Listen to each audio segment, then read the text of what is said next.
Ang walang kupas na pamana ni Jesus sa Purificación Levi Sonora po, isang pagtanaw sa buhay at karera ni Susan Roses. Una, panimula, ang reyna at ang kanyang legasya. Sa panteon ng pelikulang Pilipino, iilang pangalan lamang ang nagtataglay ng bigat at kinang nakatulad ng kay Susan Roses. Binansagan bilang reyna ng pelikulang Pilipino, ang kanyang karera ay sumaklaw sa mahigit 6 na dekada, isang testamento sa kanyang hindi matatawarang talento, profesionalismo at natatanging karisma na bumihag sa puso ng milyon-milyong Pilipino.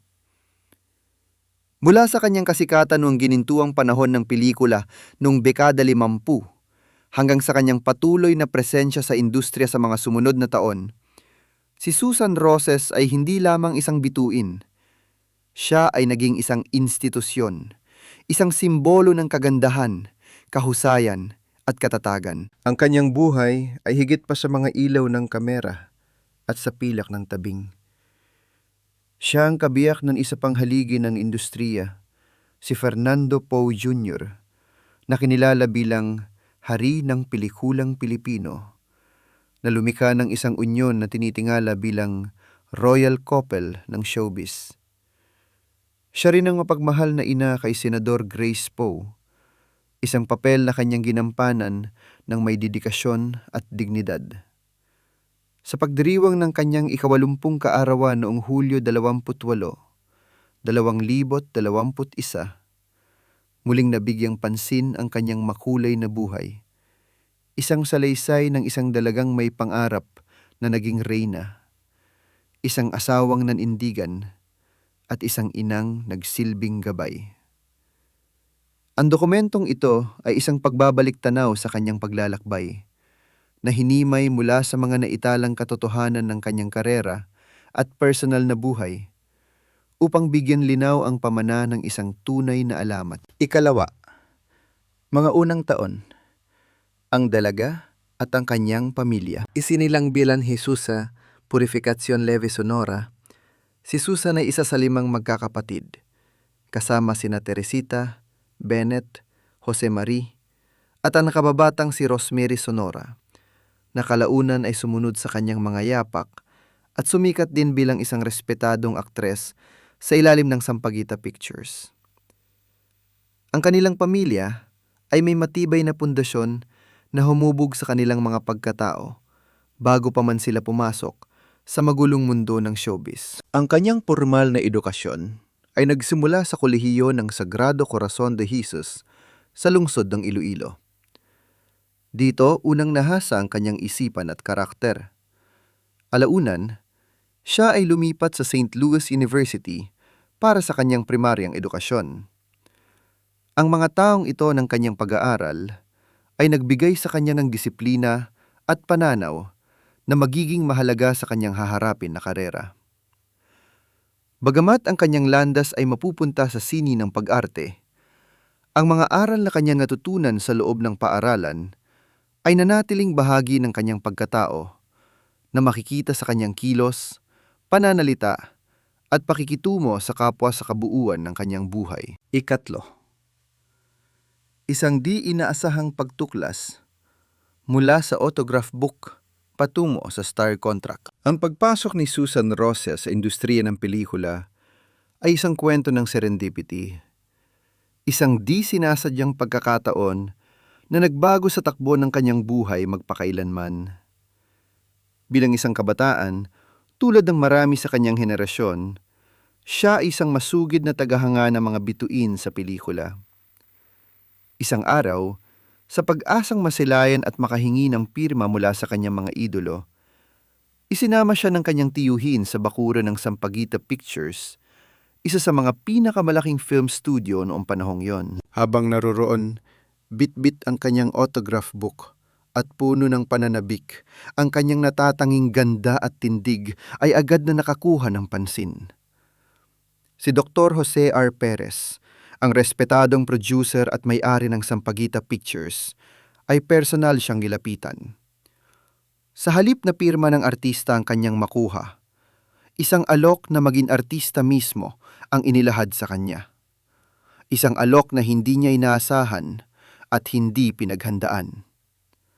Ang sandaling iyon ay naging isang mahalagang yugto sa kasaysayan ng pelikulang Pilipino. Ang dalagang nagpunta sa studio bilang isang tagahanga ay umuwi hawak ang isang star contract. Ito ang simula ng pagyusbong ng isang bagong bituin na magbibigay liwanag sa industriya sa mga darating na dekada. Ika-4. Ang pagsikat ng isang bituin. Ang ginintuang panahon sa Sampaguita Pictures. Sa edad na 15, noong 1956, formal na ipinakilala si Susan Roses sa publiko. Ang kanyang unang pelikula ay ang Miss Tilapia, kung saan nagkaroon siya ng pagkakataong makasama ang isa sa kanyang mga pinakamalaking idolo, ang nooy reyna ng Sampaguita na si Gloria Romero. Ang karanasang ito ay hindi lamang isang pangarap na natupad para sa batang aktres, kundi isang mahalagang pagsasanay sa ilalim ng paggabay ng mga veterano sa industriya. Hindi nagtagal, ang kanyang potensyal ay ganap na nakita ng mga namumuno sa Sampaguita. Sa parehong taon, ipinagkatiwala sa kanya ang kanyang unang bida na papel sa pelikulang Kulang sa 7.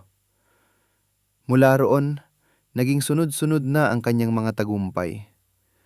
Ang kanyang pangalan ay naging kasing kahulugan ng tagumpay sa takilya at sunod-sunod na mga pelikula ang kumita ng malaki na nagluklok sa kanya sa pinakamataas na antas ng industriya. Nakasabay niya hindi lamang si Gloria Romero, kundi pati na rin ang iba pang mga tanyag na aktres ng panahong iyon na nagpapatunay na ang kanyang bituin ay may sariling ningning. Sa pagpasok ng dekada 60, si Susan Roses ay kinilala na bilang ang #1 box office queen, isang titulong nagpatibay sa kanyang bansag na reyna ng pelikula. Ang kanyang karira sa Sampaguita ay naging isang tuloy-tuloy na serye ng mga di malilimutang pagganap. Nakatambal niya ang mga pinakasikat na leading man ng kanyang panahon, kabilang sina Luis Gonzalez, Romeo Vasquez, Jose Marie Gonzalez, at Eddie Gutierrez. Ang kanilang mga tambalan ay tinangkilik ng publiko at nag-iwan ng marka sa kasaysayan ng romantikong pelikula sa bansa. Ang kanyang filmografiya sa panahong ito ay isang kahangahangang listahan ng mga klasiko na nagpapakita ng kanyang husay at versatility. 1957,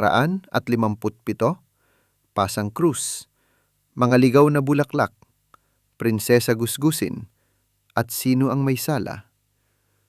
1958, Loverboy. 1959, Handsome, Kahapon Lamang, Debutant, at Mga Anghel sa Lansangan. 1960, Puntod ng Alaala, at Ang Magkapitbahay. 1961, Batas ng Lipunan, Dugo sa Aking Kamay, at Sa Linggo ang Bola. 1962, Lab na Lab Kita. 1963, Dance-O-Rama, Sa Puso ng Aking Ina, at Sabina. 1964, Anong Ganda Mo, Leron-Leron Sinta, at Libis ng Baryo. 1965, Daigdig Ko'y Ikaw, Buhay sa Buhay, at Ana Roberta. Ang pelikulang Ana Roberta noong 1965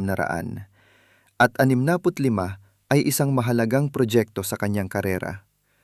Dahil dito niya natanggap ang kanyang kauna-unahang nominasyon para sa Best Actress mula sa prestigyosong Filipino Academy of Movie Arts and Sciences, FAMAS Awards. Ito ang pormal na pagkilala ng mga kritiko sa kanyang lumalalim na kakayahan bilang isang dramatikong aktres, na nagpapatunay na siya ay higit pa sa isang magandang muka at box office draw. 5. Ang Dalawang Reyna, Pagtutunggali at Pagkakaibigan. Habang patuloy na nagniningming ang bituin ni Roses, isang panibagong binamika ang nabuo sa loob ng Sampaguita Pictures na lalong nagbigay kulay sa kanyang karera. Ang kanyang profesional na rivalry sa isa pang nagniningning na bituin ng studio, si Amalia Fuentes.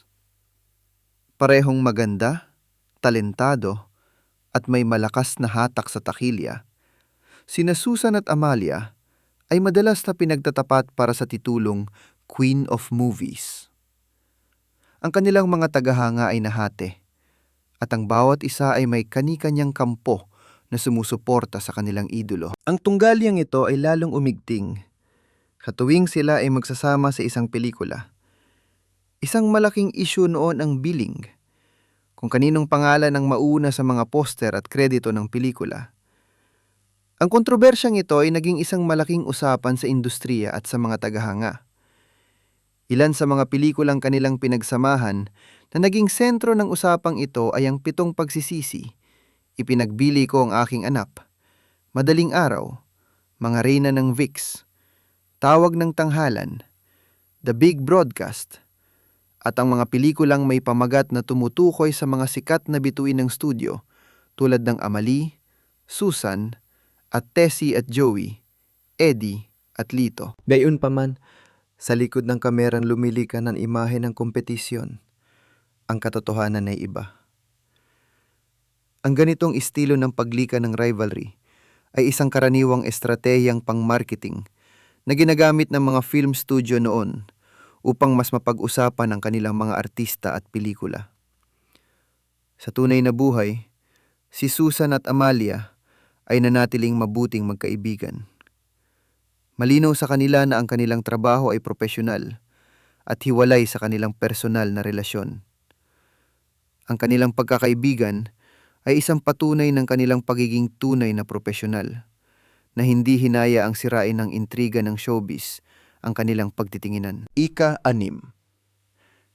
Ang pag-iibigan ng hari at reyna, buhay may asawa at pamilya. Sa gitna ng kanyang namumulaklak na karera, natagpuan ni Susan Roses ang kanyang kapareha sa buhay sa katauhan ni Fernando Poe Jr., ang kinikilalang hari ng pelikulang Pilipino. Ang kanilang pag-iibigan ay isa sa mga